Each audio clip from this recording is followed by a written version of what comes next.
Alright mga ma'am sir, ngayong araw nga pala ay nandito tayo sa farm ng ating isang farmers. Gagala tayo kung saan inaalagaan nila ang mga stainless bee, ang pinakamataas na uri ng pulot. Andito tayo ngayon sa 3JS Arisapa Bee Farm. Tara mga idol at samahan nyo ko, igagala ko kayo kung gaano ka.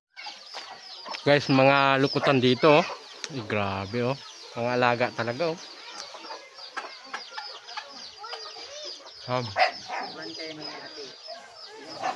Ito pa mga nakakulong lang sa bahay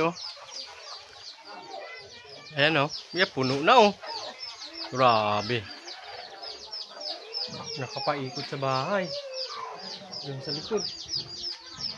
Ito sa mga bao lang grabe, mga stainless dito mga idol ang lupit.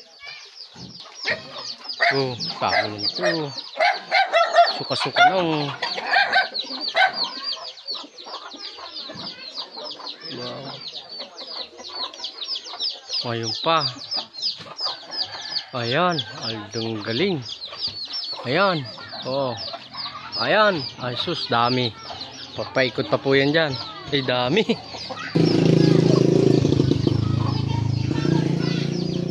Ito yung mga katulad nung kinuha natin sa nyug. Alaga talaga, may bahay sila Ito, iba yung style naman to. Daming nakatira. Punong-puno na ng punong-puno na ng pulot sa loob yan Grabe, grabe. Yung pa sa bao. Ito.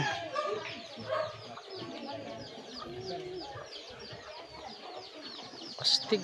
Puno na ng pulot. Oo, ano pa nabikit din. Grabe. Ano sa bundo? Astig. Meron pa doon. Bulpi Ay! Ay pa mga idol. Tara, tingnan natin. Grabe. Daming alagaan ka farmers. Dito lang kayo ma-order pag kailangan nyo ng pulot ng stainless. Ayan Yeah, garalabas na sa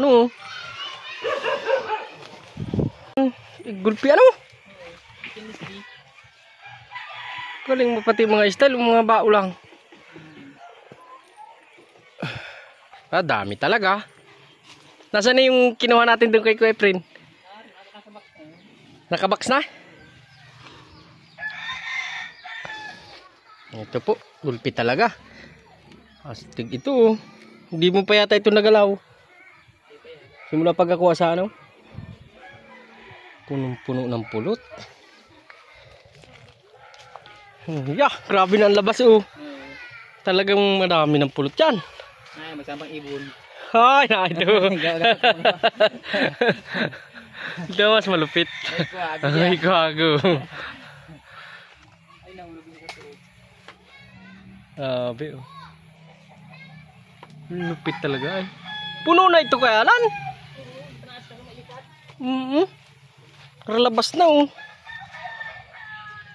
Ang gaganda yan sa ganito, di man nangagat. May kwago pa.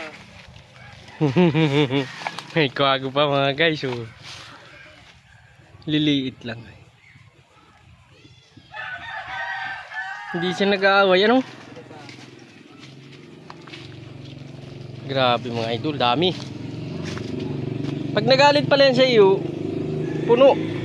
Oo, pag siya dahil ginalaw mo, wala kang bipil, ay sarabid siya sa buhok. Sarabid ito pala ang farm dito sa likod.